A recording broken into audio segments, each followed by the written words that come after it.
কোরআনে আছে সূরা মাউন। সূরা মাউনে আল্লাহ বলতাছে যে আরাইতাল্লাযী ইউকাজ্জিবু বিদ্দীন ফাযালিকাল্লাযী ইয়াদউল ইয়াতীম ওয়ালা ইয়াহুদ্দু আলা তুআমিল মিসকিন। আরাইতাল্লাযী ইউকাজ্জিবু বিদ্দীন, তুমি কি ওই ব্যক্তিকে দেখেছো যে দ্বীনের উপরে মিথ্যা আরোপ করে? ফাযালিকাল্লাযী ইয়াদউল ইয়াতীম, যে এতিমের হক মাইরা খায়। ওয়ালা ইয়াহুদ্দু আলা তুআমিল মিসকিন, যে মিসকিনকে খাদ্য দিতে উৎসাহ প্রদান করে না।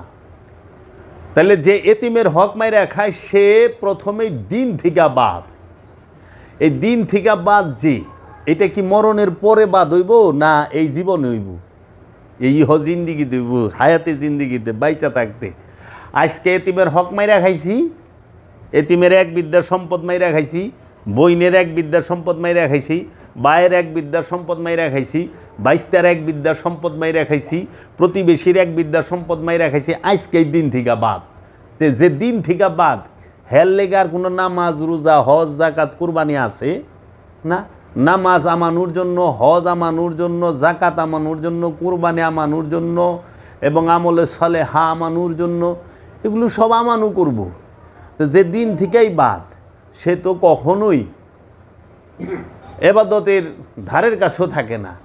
আর আজকে দিহি যারা নাকি এক বিদ্যা না, পাখি মাইরা খাইতেছে, সরকারি জায়গা দখল কইরা বই রইছে, ভাই বোনের ওয়ারিশ সম্পত্তি দেয় না, এতিম ভাই মইরা গেছে গা বাইস্তার সম্পদ দেয় না, বাস্তির সম্পদ দেয় না, ভাই বাইস্তার সম্পত্তি মাইরা খায়, বাইগনা বইনের সম্পত্তি মাইরা খায়। হেরা দিহি 5 ওয়াক্ত নামাজ পড়ে। আরে আপনি 24 ঘন্টা জিকির করেন, সর্বক্ষণ নামাজে থাকেন, রোজা করেন, হজ করেন, কুরবানি করেন, যা মন চায় তাই করেন, কোনো লাভ নাই যদি এতিমের হক মাইরা খান। কারণ এতিমের হক মাইরা খেলে দিন থেকেই বাদ। এইটা মরণের পরে বাদ হইবেন না, হাসরের মাঠে বাদ হইবেন না, কিয়ামতের দিন বাদ হইবেন না, আপনি পুল সেরাতে বাদ হইবেন না। জিন্দিগিতে আজকে মাইরা খাইছেন, আজকেই বাদ। যদি এই নগদের কথাটা বলতো আমাদের শ্রদ্ধেয় আলেম সমাজ, এই পীরমা শায়েকরা, তাইলে অন্তত বাংলার জমিন থেকে হকদারের হক মাইরা খাওয়ার প্রবণতা কিছুটা হইলেও কইমা যাইত। যে ভাই আজকে যদি হকদারের হক নষ্ট করে খাও, আজকের থেকেই তুমি দিন থেকে বাদ। যেই মুহূর্তে খাইব ওই মুহূর্ত থেকে বাদ। আবার সূরা আরেকটা আছে, সূরা আল্লাহ বলতাছে, এটা সূরা হুমাজায়, ওয়াইলুল লিকুল্লি হুমাজাতিল লুমাজাত আল্লাযী জামআ মালাহু ওয়া আদ্দাদা ইয়াহসাবু আন্না মালাহু ওয়াখলাদা। যে তুমি কি সেই ব্যক্তিতে দেখেছো যে ধ্বংসপ্রাপ্ত, সে কে? যে সম্পদ গুনিয়া বাছিয়া রাখে, সম্পদ জমা করে এবং গুনিয়া বাছিয়া রাখে। যে ব্যক্তি সম্পদ জমা করে এবং সম্পদকে গুনিয়া বাছিয়া রাখে, সম্পদ ধরে রাখে, মজুদ যে করে।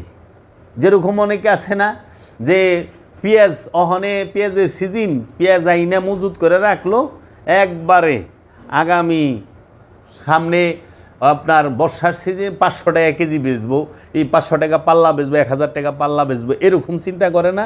এই যে রমজান আইতাছে, রমজানের মধ্যে তেল মজুদ করব, চিনি মজুদ করব, এই পেঁয়াজ মজুদ করব, ডাল মজুদ করব, সব কিছুর আমাদের দেশের মন্ত্রী মিনিস্টাররা পেরেশান হয়ে যায় এই মজুদকারীগো চক্রান্তে। তো এখন যে সম্পদ মজুদ করে, সম্পদ গুনিয়া বাছিয়া রাখে, সম্পদ জমা করে, সেই কি হোতামা নামক জাহান্নামে যাইব এবং সে ধ্বংস।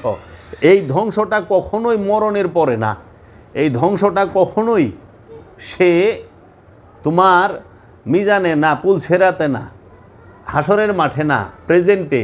এখন তুমি কইবা কেমনে ধ্বংস হইলো? যারা নাকি মজুদ করছে হ্যাঁ তো ভালোই দেখি, এরা এইবার মজুদ করে একটা গাড়ি কিনছে, ভালো কামাই হয়েছে। এবার অনেক পেঁয়াজ আটকায়, হ্যাঁ এইবার একবারে অমুক জায়গায় 10 শতক জায়গা কিনছে, কেউ একটা গাড়ি কিনছে, এই করছে এই করছে। আর গাড়ি কিনতে দেখছো এটা হলো জাগতিক উন্নতি, পারিবারিক উন্নতি হয়েছে, কিন্তু নফসের উন্নতি হয় নাই। উন্নতি 2 প্রকার, একটা মানসিক নফসের উন্নতি আর একটা হইল সংসারের উন্নতি।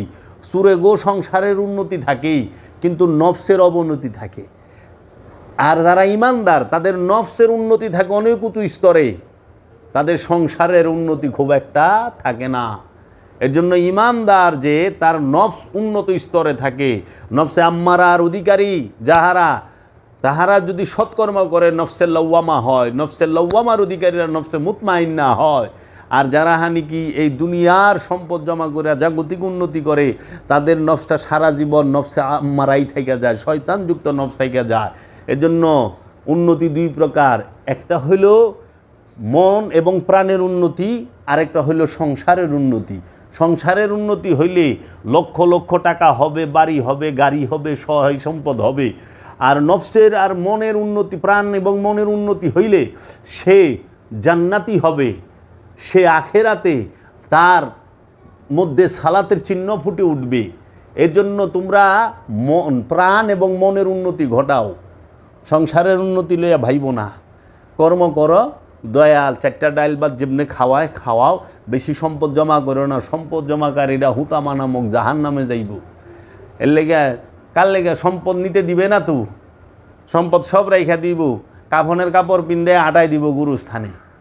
সম্পদ বুক করবো অন্যেরা, যার পোলাপান আছে ওয়ারিশরা বুক করবো, আর ওয়ারিশ না থাকলে জনগণ। কিন্তু তুমি যদি আমলে সলেহা করো, তুমি যদি উত্তম কর্ম করো, তোমার নফসের উন্নতি ঘটাও, তুমি যদি তোমার নফসকে নফসে লওয়ামায় পরিণত করতে পারো, নফসে মুতমাইন্নায় পরিণত করতে পারো, এটা কেউই রাখতে পারবে না। এটা তোমারটা তোমার সাথে যাইব। এর জন্য তোমরা, কারণ তোমার পোলাপান, তোমার ভাই বোন কেউর দোয়ায় তোমার কোনো উন্নতি হবে না, মুক্তি হবে না। তোমার যদি একমাত্র মুক্তি হয়, একটা নফসের মুক্তি হবে রসুলের দোয়ায়, ওলিয়ে কামেলের দোয়ায়, নবীর দোয়ায়। নবী এবং রসুলের দোয়ায় নফসের মুক্তি হবে, অলির দোয়ায় নফসের মুক্তি হবে। কিন্তু তোমার তালই মা, ওই নানা মামু খালু চাচা ভাই বোন ফুপা ফুপি গিনার দোয়ায় কোনো কামে আইব না। সূরা বাকারার 48 নম্বর আয়াত পইরা দেখো, ওইখানে স্পষ্ট বলে দিছে, তুমি সেই দিনকে ভয় করো যেই দিন এক নফস আরেক নফসের কোনো উপকারে আসবে না, কোনো নফসের কাছ থেকে বিনিময় গ্রহণ করা হবে না, কোনো নফসের কাছ থেকে কোনো নফসের জন্য সুপারিশও গ্রহণ করা হবে না। তুমি যাহা করবে তাহাই পাইবা। কিন্তু কোরআন এইটা বলে নাই যে রসুল যদি দোয়া করে নফসের উপকার হবে হবে না, এরকম বলে নাই। যে রসুলের দোয়ায় নফসের উপকার হবে না, এটা বলে নাই। রসুলের দোয়ায় নফস মুক্তি পাবে, রসুলের দোয়ায় নফস সে মুক্তি পাবে, সে গুনাহ থেকে মুক্তি পাবে, সে জাহান্নাম থেকে মুক্তি পাবে অলির দোয়ায়। এর জন্য অলি, রসুল, নবী আর নফস কখনোই এক না, এরা চক্রান্ত করে। এর জন্য দেখবা সমাজে বড় বড় চোরেরা এখন একদম নিজেরই পাক্কা একজন ইমানদার ভাবতাছে, পাক্কা একজন ইমানদার ভাবতাছে। কোরআন বলছে তোমার যতটুকু প্রয়োজন ততটুকু রাখো, এর বেশি যা আছে তোমাকে আল্লাহ নিয়ামত হিসেবে দিছে, রিজিক হিসেবে দিছে, সেটা ব্যয় করো, বিলিয়ে দাও। এর জন্য প্রত্যেকটা নবী দেখবা, সুলাইমান নবী বাদশাহ ছিল কিন্তু বিলায় দিছে। মহানবী আর জাজিরাতুল আরবে সেরা দুনিয়া ছিল, বিলাইতে বিলাইতে বিলাইতে বিলাইতে শেষে কিচ্ছু আসছিল না মহানবীর ঘরে। মহানবীর পয় পোলাপান উত্তরাধিকার লেগে পাখির পাখি সম্পদ রেখা যায় নাই। আর এখনকার একজন মৌলবী সাহেব মূল্যে বড় 4-5টা বাড়ি থাকে, মানে একটু ভালো ক্লাসের, যারা সারা দিন দিনের কথা বলেন, ধর্মের কথা বলেন, ওয়াজ নসিহাত করেন, আল্লাহর রাস্তায় চলেন। ওনারা যে এই যে এক রাত ওয়াজ করে 1 লাখ 1.5 লাখ করে কামায় যায়, দেখো হ্যাঁ গো 4টা-5টা করে বাড়ি আছে, গাড়ি আছে, ফ্যাক্টরিও ভাইবা খোঁজ লইলে হ্যাঁ গো টেকার গুডাউন, সম্পদের গুডাউন। পিসাব গোজায় দেখবা একদম সেই লেভেলের। হ্যাঁ ওয়াজ করব, উটের সইরা ঘোড়ায় সইরা যুদ্ধের ময়দানে কি কষ্ট করছে, কিন্তু হ্যাঁ প্যারাডু পাজারু লয়ে ঘুরব, হইল তো না। তো কাজেই কোরআন মানো, রসুল মানো, নবী মানো, অলি মানো। এর জন্য দেখবা সুফিবাদের লাইনে যারা, অলি আল্লাহর প্রেমিক যারা, তারা দুনিয়ার জন্য পাগল হয় না, তারা সম্পদের জন্য পাগল হয় না, তারা উগ্র হয় না, তারা ঝগড়াঝাটি এগুলো করে না, তাদের উপরে চাপাই দেওয়া হয়। দেখবা বেশিরভাগ যারা নাকি অলি আল্লাহর মুরিদ সুফিবাদের মানুষ, তাদেরকে সমাজে এই সম্পদ জমাকারীরা, এই লুভিরা অত্যাচার করে, নির্যাতন করে। আবার এক সুরে যদি না পারে 4-5 সুরে একসাথে ওইয়া সমিতি করে লাগে অলির মুরিদের বিরুদ্ধে, সুফিদের বিরুদ্ধে। তারপরও সুফিরা ধৈর্য ধারণ করে, কারণ তার পীরে শিখাই দিছে ইন্নাল্লাহ মাস সাবিরিন। আল্লাহ বলছে ধৈর্যশীলের সাথে আল্লাহ থাকে, তাহারাই ধ্বংস হয়ে যায়। তো এই যে কোরআনের মধ্যে আল্লাহ বলতেছে ইয়া আইয়ুহান নাসু কুলু মিম্মা ফি আরদি, তোমরা হালালান তাইয়্যিবান, তোমরা হে মানুষেরা তোমরা খাও পৃথিবীর মধ্যে হালাল এবং পবিত্র খাবার। হালাল খাইবার কইছে আর পবিত্র খাবার কোথায়? পৃথিবীর মধ্যে। কারে কইছে? মানব জাতির। ইয়া আইয়ুহান নাস, এনে ইয়া আইয়ুহাল্লাযিনা আমানু কয় নাই, ওই মানব জাতির হালাল খাইবার কইছে আর পবিত্র খাবার খাইবার কইছে। এখন এই হালাল খাবার কি মানব জাতির লিগে? মানব জাতি তো সবই খাইবার লিছে, তাই না? যদি কইতা মানু ইয়া আইয়ুহাল্লাযিনা আমানু, তাইলে বুঝতাম যা মানুরে কইছে হালাল এবং পবিত্র খাবার না, সার্বজনীন বাণী কইছে ইয়া আইয়ুহান নাস, হে মানুষেরা,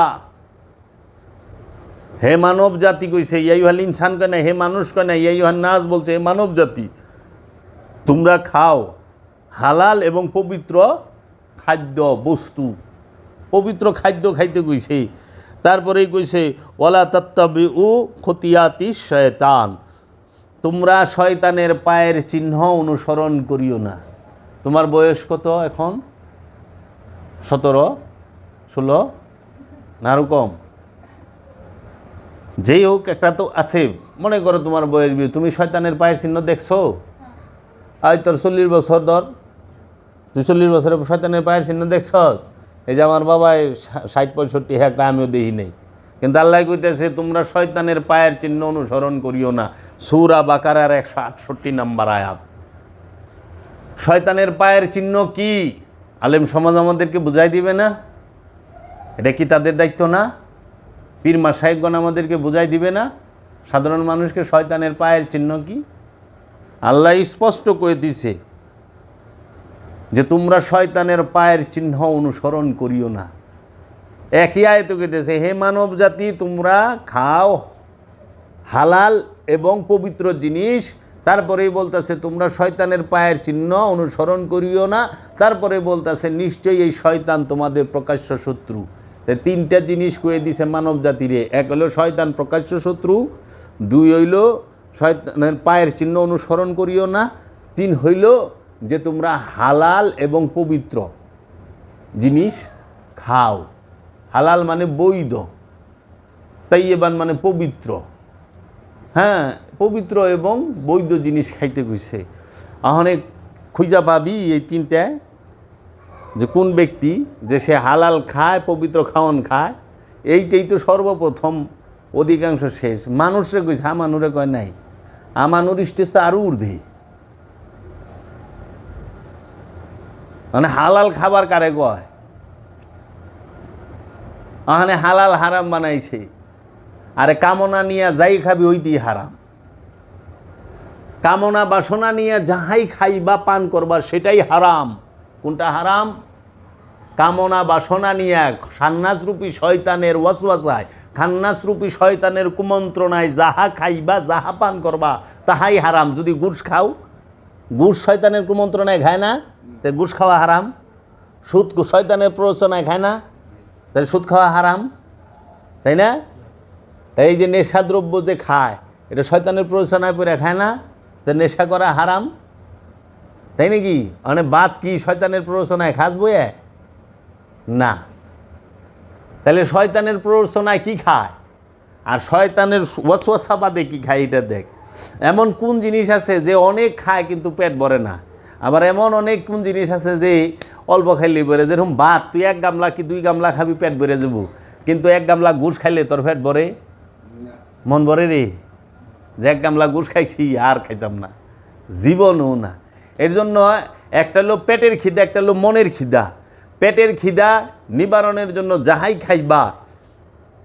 খাইবা পরিস্থিতি অনুযায়ী ওইটা জায়েজও আছে, হালাল হারাম দুইটাই আছে। কিন্তু মনের খিদা লইয়া যাহা খাইবা প্রতিটা খাওন হারাম। মানুষ মনের খিদায় সুদ খায়, মানুষ মনের খিদায় ঘুষ খায়, মানুষ মনের খিদায় জেনা করে, মানুষ মনের খিদায় নেশা করে। পেটের খিদায় কেউ নেশা করে না। পেটের খিদায় নেশা করে, মনের খিদায় নেশা করে।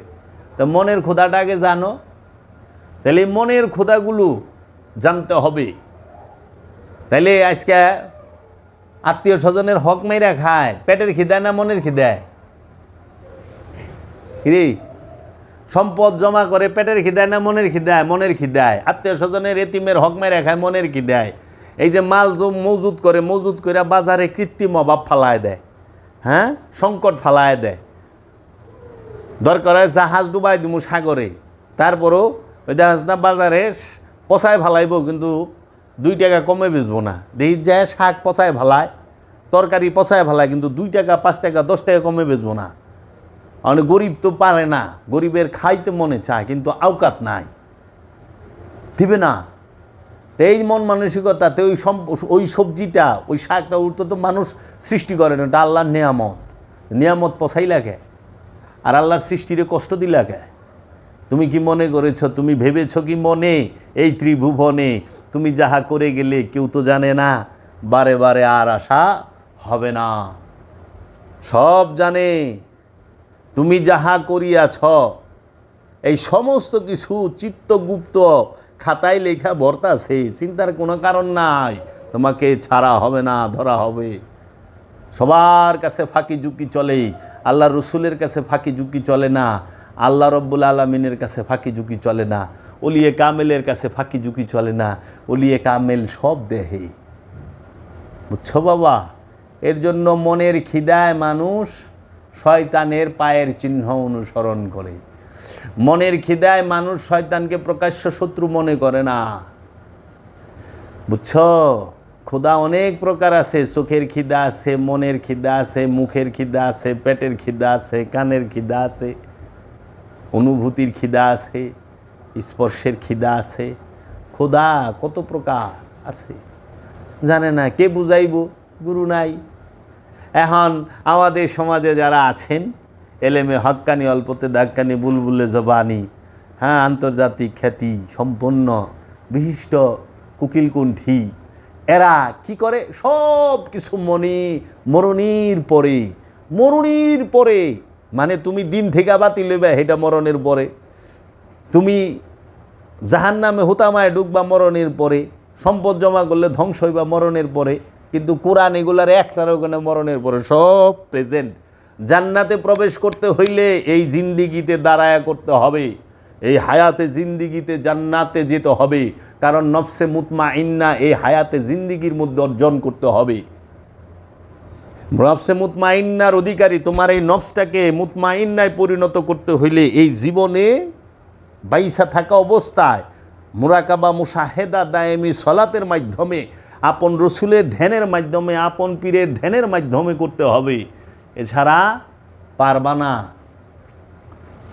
তাইলে জান্নাতও যাইবা, জান্নাতে যাওয়ার জন্য ফিট হইতে হইলে এই হায়াতে জিন্দিগিতেই ফিট হইতে হবে।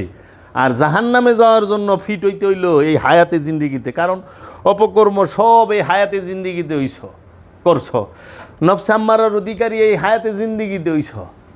তো এই বুঝাই তো যায় নফসে আম্মারার অধিকারী হ্যাঁ জাহান্নামী। এটা আবার নতুন করে কি দেয় না, মৌলবীরা গানে মরে নির পারি যে ভাই কবরে যায় যে শীতে হুইবা, সুখের ঘুম এত হস্তা কোনোদিনও না। সব প্রেজেন্ট, জাহান্নাম প্রেজেন্ট। বুঝতেই পারো না জাহান্নাম কি। জাহান্নামে যাইবা না, জাহান্নামে আছো। আমার মুর্শেদ বাবা জাহাঙ্গীর বলছে, কেউ জাহান্নামে যাইবা না, সবাই জাহান্নামে আছো। এই জাহান্নাম থেকে মুক্তি লইয়া জান্নাতে যাও। জান্নাত হলো মুক্তি, মুক্তির পথের একটা স্টেজের নাম জান্নাত। জান্নাত ভোগ, জান্নাতের ঊর্ধ্বে হইল মুক্তি। তাকে বুঝো যে কি করবা। এখন মানুষ কি করতে চায়? দুনিয়ার ভোগ চায়, আখেরাত, পরকাল এই পরকাল কি? আর এই কালে এখন খান্নাসযুক্ত নফস যখন থাকে তখনই সে দুনিয়ায় থাকেই, আর নফস যখন খান্নাস মুক্ত হয় তখন সে আখেরাতে চলে যায়। খান্নাস মুক্ত নফস হওয়া মানেই সে আখেরাতে প্রবেশ করলো, তার এই আখেরাতে আর কোনো ভয় নাই, তার পরকাল ভালো। কারণ খান্নাস মুক্ত, কামনা বাসনা মুক্ত। কামনা বাসনা মুক্ত জিন্দিগিকেই বলা হয় আখেরাতের জিন্দিগি, আর খান্নাসযুক্ত জিন্দিগিকে, জীবনকেই বলা হয় দুনিয়ার জিন্দিগি। যে দুনিয়া আর পৃথিবী মানে আর্থ দুনিয়া আখেরাত তিন বিষয়। দুনিয়া হলো মনের সৃষ্ট কল্পনা, পৃথিবী হলো যেখানে আমরা বাস করি। পৃথিবীর মধ্যে খান্নাসযুক্ত নফস বাস করে, খান্নাস মুক্ত নফস বাস করে। আর আখেরাত হইল খান্নাস মুক্ত জিন্দিগি। খান্নাস মুক্ত জিন্দিগিকেই বলা হয় আখেরাত। আর মৌলবীরা বানায় লইছে আজগবি শরীফ থেকে যে ওই কোনখানে এক মাঠ আছে, সব কল্পনা, সব কোরআনকে ঢাইকা থুইছে আজগবি শরীফ দিয়া আর এই হুজুর শরীফ দিয়া। আজগবি শরীফ আর হুজুর শরীফ দিয়া সত্য কোরআন সত্য রসুলকে ঢাকছে, ঢাইকা তাদের মন মতো এলোমেলো সব ছাইরা থুয়ে দিছে। কোরআন দর্শন আস সুন্দর, কোরআনে চেইন অফ কমান্ড আছে, কোরআনের মধ্যে রসুল শিক্ষা দিছে কোরআন। এখানে হুজুর শরীফ দিয়া দেখবা যে কোরআন কইবই না, লইছে প্রতিটা বিষয়ের সাথে মিল আছে, কলবের সাথে কলব সম্পর্কে যতটি আয়াত আছে প্রত্যেকটার সিরিয়াল বাই সিরিয়াল আছে, পবিত্র থেকে অপবিত্র পর্যন্ত, অপবিত্র থেকে পবিত্র পর্যন্ত একদম চেইন আছে। আয়ো আমি দেখাই দিমুনি। জীবনে কোরআন গবেষণা করে নাই, নিজের নফস গবেষণা করে নাই, আত্মগবেষণা নাই, কোরআন গবেষণা নাই। সারা জীবন হুজুর শরীফ পড়তে পড়তে জিন্দিগি তামা তামা, লাস্টে ডরে মরে না। ইমানদার কখনো ভয়ে থাকে না, কারণ ইমানদার জানে ইমান কি, মুমিন জানে তার রব কি, এর লেগে মুমিন ভয়ে থাকে না। অহনে তো দেখি বাংলাদেশের একজন বিখ্যাত আলেম সেদিন মারা গেল, ফেসবুকে দিছে ঢালাওভাবে সবাই দোয়া করবলে আল্লাহ যেন তারে জান্নাত নসিব করেন, আল্লাহ জানে তোরে জান্নাত দান করেন। এত বড় আলেমের লেগে তোমার মতো এরকম শয়তানযুক্ত নফসের কি জান্নাতের লেগে দোয়া করানো লাগবো? হ্যাঁ, উনি জীবনে তো অপকর্মই করলো না, তে তোমরা এত ডরাও কে? দোয়া কার লেগে করে আগে এটা বুঝো। পাপির লেগে দোয়া, পাপির লেগে দোয়া, জান্নাতির লেগে দোয়া নাই। নফসে মুতমাইন্নার অধিকারী যে তার লেগে দোয়া আছে রে। জান্নাতে যায় কেউ নামাজ পড়বো? জান্নাতে নামাজ আছে? জান্নাতে কোনো ইবাদত নাই, জান্নাতে খেলে আরাম করবি, আল্লাহ পুরস্কার দিবে জান্নাতে। আল্লাহ আমাকে কি খাওয়াইব হে খাওন, আর আমরা মৌলবীরা বর্ণনা কইরা ছড়া হালাইছি। আশ্চর্যের বিষয়, আল্লাহ কি কইছে, কি নিষেধ করছে এটি কয় না। আল্লাহ ওনার জান্নাতে গেলে কি খাওয়াবে এটি সারাদিন ভরা খালি কয়, সারাদিন ভরা খালি কয়, কিন্তু জান্নাতি কেমন হইবে এটা কয় না। কয় এতিমের হক মাইরা নামাজ পড়লে হ্যাঁ কোনোদিন জান্নাতি হইব না। রাষ্ট্রের হক মাইরা, জনগণের হক মাইরা নামাজ পড়লে জান্নাতি হইব? এই রাষ্ট্রের, এই দেশের জনগণের, মুসলিমদের হক মাইরা যদি কেউ নামাজ পড়ে, হজ করে, কুরবানি করে, কাম হইব? কোনো কাম হইব না। কুরবানি মানেই যাবতীয় সহায় সম্পদকে উৎসর্গ করা, মনের ইচ্ছাকে উৎসর্গ করা। অনেক সম্পদ জমায় রেখা গুইনা বাইছে, হেন থেকে অল্প কয়টা টাকা দেয়া 5-10টা কুরবানি দিয়ে দিলাম, কুরবানি হয়ে গেল। এগুলা ওই সাধারণ মানুষের দোষ না, যারা ধর্মযাজক তাদের দোষ। তারা মানুষকে তাদের সুবিধার জন্য অনেক কিছু শিখাইছে। কি কবি, কিচ্ছু কল নাই। আমার একটু ইয়ে ছিল, এই যে আপনি যে বললেন না খেরাত হইব, ঠিক আছে, এটা হচ্ছে কি পরিতৃপ্ত নফসের জন্য।